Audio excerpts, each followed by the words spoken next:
La route des lamentations est une histoire racontée par Hugo Dubois, connu pour ses récits fascinants.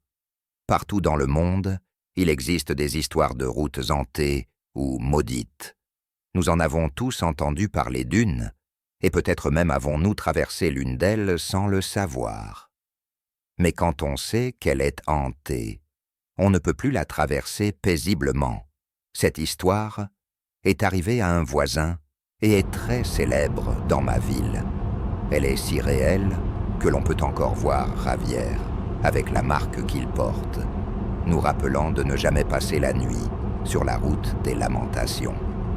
Il était 2 heures du matin, lorsque Javier, fatigué, après une longue journée de travail, décida de prendre un raccourci par une vieille route pour rentrer plus vite chez lui. On l'appelait la route des lamentations, car elle avait été abandonnée il y a de nombreuses années et remplacée par une nouvelle autoroute qui évitait les accidents et les dangers des montagnes. Les rumeurs sur l'ancienne route étaient aussi vieilles que les villages voisins: disparitions mystérieuses, figures spectrales, lumière dans le ciel et, surtout, les lamentations que l'on entend la nuit. Même les plus courageux évitaient de passer par là, sachant que les histoires, bien que semblant incroyables, avaient un fond de vérité. Javier ne croyait pas à ces choses, comme beaucoup d'entre nous qui n'ont rien vu de leurs propres yeux.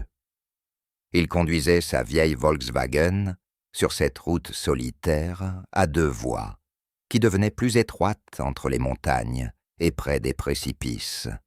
Il gardait la radio éteinte pour ne pas se distraire et restait alerte, buvant de l'eau pour ne pas s'endormir. Le silence de la forêt était oppressant et effrayant.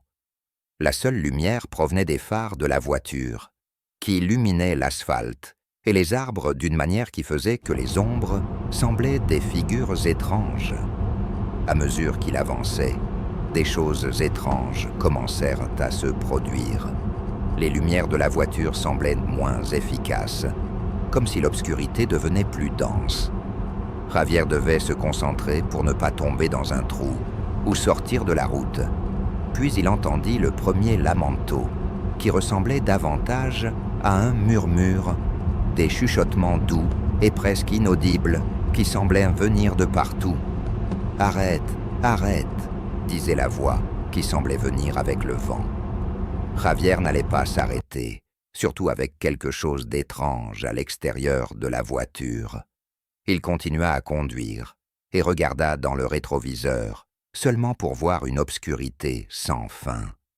Le lamento devenait plus fort à mesure qu'il avançait. Il ne pouvait pas aller trop vite parce que les lumières ne le permettaient pas. Mais il ne voulait pas non plus aller trop lentement de peur que quelqu'un dans l'obscurité ne lui fasse du mal.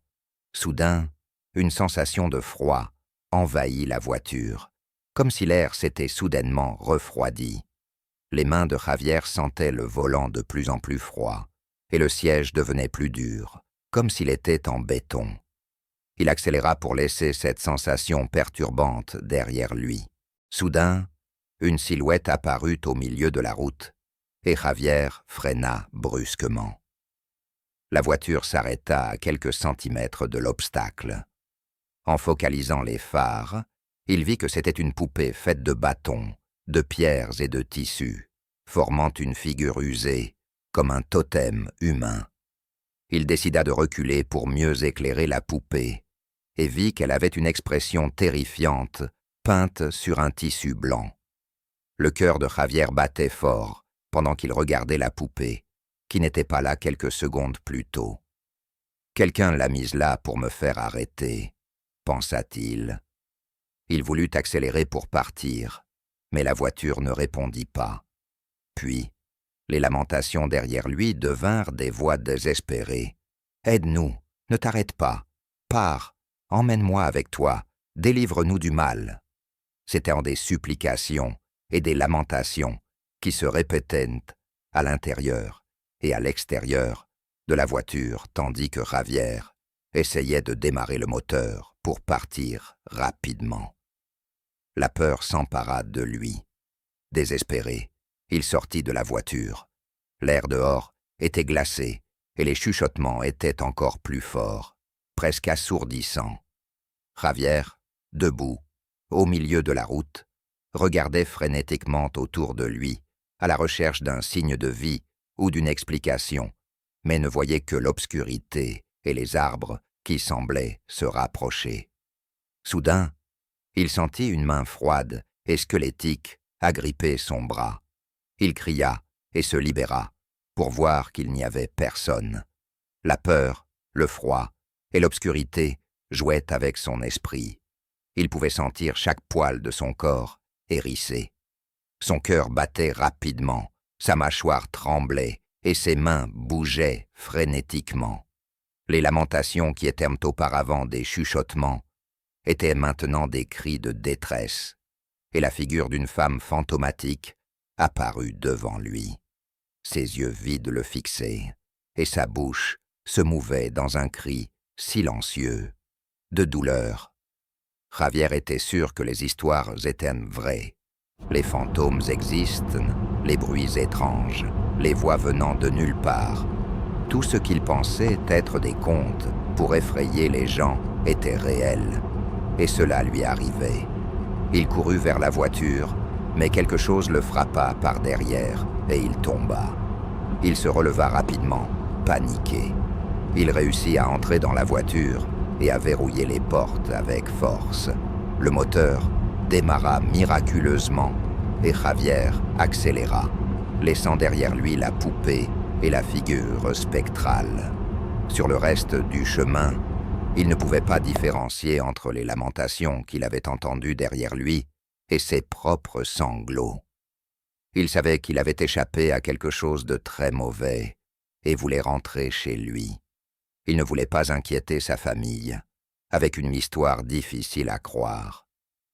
Il conduisit sans regarder en arrière, jusqu'à atteindre la sécurité de sa maison. Il ne dit pas un mot sur ce qu'il avait vécu. L'adrénaline le maintenait encore éveillé, sans ressentir de douleur ni de fatigue. Mais alors, son père lui posa une question qui le laissa perplexe. « Tu as pris la route des lamentations, n'est-ce pas ?»« Oui, c'était plus rapide. Comment le savez-vous » répondit Javier, surpris et nerveux. Le père de Javier montra une cicatrice sur son bras, de la forme des doigts d'une main très fine. Javier n'avait pas senti cette marque à cause de l'adrénaline du moment. « Cette femme apparaît là la nuit, » expliqua son père. « On dit que si elle te touche, tu arrives sain et sauf à ton destin, mais si elle te regarde simplement depuis le bord de la route, tu peux avoir un accident ou, pire encore, disparaître. »« De quelle femme parlez-vous » demanda Javier, presque en larmes. Son père déboutonna sa chemise et montra une cicatrice identique sur son épaule et son dos. Des années auparavant, le père de Javier avait conduit sur cette route et avait eu la même rencontre avec la femme et les lamentations. Heureusement, Javier était arrivé sain et sauf chez lui. En enquêtant, Javier entendit l'histoire d'un homme d'un village voisin qui racontait que ces montagnes avaient été autrefois des centres cérémoniels pour des tribus anciennes. Au fil du temps, les descendants de ces tribus avaient revendiqué le droit à ces terres, et elles leur avaient été données pendant une courte période, jusqu'à ce que le gouvernement décide d'ouvrir une route à travers les montagnes. Cela signifiait un manque de respect pour les croyances de ces personnes. Depuis que la route avait été achevée, des accidents, des morts et des disparitions avaient commencé à se produire. Tout cela transformait la route en un endroit très dangereux, progressivement abandonné. La rumeur dit que les descendants des premiers habitants avaient maudit ces montagnes et la route. C'est quelque chose que l'on raconte dans tous les villages, mais personne ne peut le confirmer. La seule chose qui soutient cette version, ce sont les poupées en bâton et en chiffon qui apparaissent sur la route. Les histoires sur cette route persistent jusqu'à aujourd'hui. Avant, personne en pleine possession de ses moyens ne s'aventurait par là la nuit. Mais avec la situation économique et la hausse des prix, beaucoup de gens choisissent de traverser les montagnes pour économiser de l'essence et de l'argent sur les péages. Cela a renouvelé les mythes et légendes sur cette route, car les disparitions, les apparitions et les lamentations continuent de se produire, et personne ne peut rien y faire.